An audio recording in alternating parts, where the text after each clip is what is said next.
Hello बच्चों, let's read this question. The question says a glass prism of refractive index 1.5 is immersed in water. Refractive index 4 by 3. A light beam incident normally on face AB is totally reflected to reach the face BC if option first sin theta is greater than 8 by 9, option B 2 by 3 sin theta is less than 8 by 9, option C sine theta is less than 2/3 and option D none of these. तो इस question के अंदर हमसे क्या बोला है कि एक ग्लास प्रिज्म है जिसका रिफ्रैक्टिव इंडेक्स 1.5 है, इसको पानी के अंदर डुबो दिया जाता है जिसका रिफ्रैक्टिव इंडेक्स कितना है 4/3। तो यदि ए बी फेस के ऊपर एक ray of light normally incident की जाती है तो वो टोटल इंटरनली रिफ्लेक्ट करेगी बीसी फेस पर पहुंचने के लिए यदि हमारे पास साइन थीटा की वैल्यू किस प्रकार से रिलेट करेगी इस कंडीशन के लिए। तो इसके लिए जो की कंसेप्ट है वो हम लोग देख लेते हैं। बात करें यदि की कंसेप्ट की, तो की कंसेप्ट हमारे पास इस क्वेश्चन के लिए क्या हो जाएगा। की कंसेप्ट हमारे पास ये होगा कि हमें मालूम होना चाहिए यदि टोटल इंटरनल रिफ्लेक्शन होता है तो जो एंगल ऑफ इंसिडेंस है इसकी वैल्यू क्रिटिकल एंगल से ज्यादा होनी चाहिए। तो यदि मैं यहाँ पे लिखना चाहूँ for total internal reflection, total internal reflection यदि होता है तो जो हमारे पास एंगल ऑफ इंसिडेंस आई है इसकी वैल्यू ग्रेटर देन किससे ग्रेटर देन होनी चाहिए, आई सी से। I is the angle of incidence and i c is the critical angle. तो ये हमारे पास फर्स्ट की कंसेप्ट हो जाएगा। एंड सेकंड जो की कंसेप्ट हम यूज करेंगे वो हमारे पास क्या हो जाएगा, Snell's law. Snell's law, Snell's law क्या कहता है कि mu one into sine i is equal to mu two into sine r, mu two into sine r. Mu one क्या है, रिफ्रैक्टिव इंडेक्स उस मीडियम का जिस मीडियम से रे ऑफ लाइट आ रही है, एंड म्यू टू उस मीडियम का रिफ्रैक्टिव इंडेक्स है जहां रे आफ्टर रिफ्रैक्शन पहुंचेगी। तो ये हमारे पास क्या हो गया, स्नेल्स लॉ। तो इन दोनों की कंसेप्ट की हेल्प से हम लोग इस क्वेश्चन को सॉल्व करेंगे। सो अब यदि बात करें सॉल्यूशन की, तो सॉल्यूशन हमारे पास क्या होगा, ये हमारे पास एक डायग्राम गिवन है एंड अकॉर्डिंग टू डायग्राम यदि मैं फेस एसी के लिए नॉर्मल ड्रॉ करना चाहूं तो वो किस प्रकार से होगा, ये कुछ इस प्रकार से फेस एसी के लिए नॉर्मल हो जाएगा। एंड यहाँ मेरे पास क्या होगा, एंगल ऑफ इंसिडेंस जो मेरे पास क्या है थीटा, एंगल ऑफ इंसिडेंस क्या है थीटा। एंड यदि एंगल ऑफ इंसिडेंस थीटा है मैं इस पॉइंट को नाम दे देता हूं डी, तो जो एंड इस पॉइंट को क्या नाम दे देता हूं ई। तो ट्राइंगल जो हमारे पास है ए डी ई, इसका डी एंगल कितने डिग्री का है, ये मेरे पास 90 डिग्री का।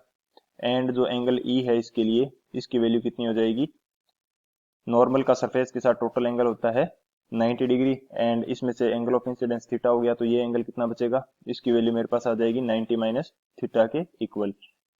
तो यदि मैं बात करूं for triangle A D, A D E, तो इसके अंदर जो एंगल डी है, एंगल डी मेरे पास कितना है 90 डिग्री, एंड जो एंगल ई है इसकी वैल्यू मेरे पास कितनी आ गई 90 माइनस थीटा। तो यहाँ से जो एंगल ए है इसकी वैल्यू मेरे पास कितनी आ जाएगी, ये मेरे पास आ जाएगा थीटा के इक्वल। अब क्या करते हैं, इसके लिए स्नेल्स लॉ अप्लाई कर देते हैं। तो according to Snell's law mu one into sine i which is equal to mu two into sine r, ये मेरे पास स्नेल्स लॉ है। अब मैं इसको क्या करता हूं कि आई को मैं अज्यूम कर लेता हूं, यदि मेरे को टोटल इंटरनल रिफ्लेक्शन चाहिए, यदि मेरे को क्या चाहिए टोटल इंटरनल रिफ्लेक्शन, तो आई की वैल्यू ग्रेटर देन आई सी होनी चाहिए। आई की वैल्यू आई सी से बड़ी होनी चाहिए तभी हमें मिलेगा टी आई आर, यानी कि टोटल इंटरनल रिफ्लेक्शन मिलेगा। तो मैं आई की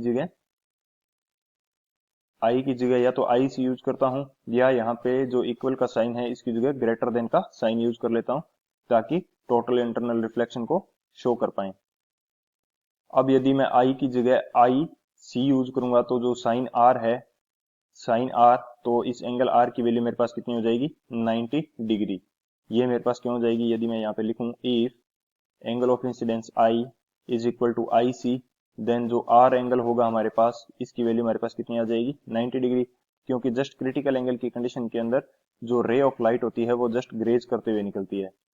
यानी कि कोई हमारे पास कुछ इस तरह से ये नॉर्मल है एंड इस तरह से रे इंसिडेंट होती है, तो यदि ग्रेज करते हुए निकल रही है तो जो हमारे पास एंगल ऑफ इंसिडेंस आई है ये किसके इक्वल होता है आई सी के, एंड आर की वैल्यू हमारे पास कितनी हो जाती है, ये मेरे पास हो जाती है 90 डिग्री। तो मैं इसकी जगह आई सी यूज करता हूँ। तो यहाँ पे यदि मैं वैल्यू पुट करूँ μ1 into sine i c which is equal to क्या हो जाएगा μ2 इंटू साइन आर, आर की जगह मेरे पास क्या हो जाएगा 90 डिग्री, एंड μ1 की वैल्यू मेरे पास कितनी गिवन है, μ1 की वैल्यू मेरे पास क्या है 1.5 क्योंकि ग्लास प्रिज्म से रे आ रही है, and sine i c which is equal to μ2 की वैल्यू है मेरे पास 4/3 एंड साइन 90 डिग्री की वैल्यू मेरे पास क्या हो जाएगी 1। तो यहाँ से साइन आई सी इसकी वैल्यू मेरे पास कितनी आ जाएगी, इसकी वैल्यू मेरे पास आ जाएगी 8/9 के इक्वल। साइन आई सी की वैल्यू मेरे पास कितनी आ गई 8/9 के इक्वल। ये कंडीशन तो आ गई मेरी फॉर क्रिटिकल एंगल के लिए, यानी कि जस्ट ग्रेज करते हुए निकलती है तो फॉर क्रिटिकल एंगल। अब मुझे यदि टोटल इंटरनल रिफ्लेक्शन चाहिए तो जो मेरी थीटा की वैल्यू है या एंगल ऑफ इंसिडेंस है इसकी वैल्यू मेरे पास ग्रेटर देन आई सी होनी चाहिए। सो यदि मैं यहां से आई सी फाइंड आउट करूं तो इसकी वैल्यू मेरे पास हो जाएगी साइन इनवर्स 8/9, एंड यदि मेरे को चाहिए T I R for total internal reflection, T I R के लिए जो आई सी है, सॉरी जो थीटा की वैल्यू है यानी कि एंगल ऑफ इंसिडेंस मेरे पास क्या है थीटा, थीटा की value should be greater than i c. तो यहाँ पे क्या हो जाएगा, जो साइन थीटा है, साइन थीटा इसकी वैल्यू ग्रेटर देन होनी चाहिए किससे, साइन आई सी से, साइन आई सी से, एंड साइन आई सी की वैल्यू मेरे पास कितनी है, साइन आई सी की वैल्यू मेरे पास है 8/9। तो मैं इसको आई सी की जगह क्या यूज कर सकता हूँ, साइन आई सी की जगह क्या यूज कर सकता हूं मैं 8/9। तो ये मेरा क्या हो जाएगा फाइनल आंसर। अब यदि बात करें ऑप्शंस की तो कौन सा ऑप्शन करेक्ट होगा, तो मेरा फर्स्ट ऑप्शन जो है sine theta should be greater then 8/9, ये मेरा ऑप्शन करेक्ट हो जाएगा। So option A is the right answer. I hope you understood it well. Best of luck, thank you.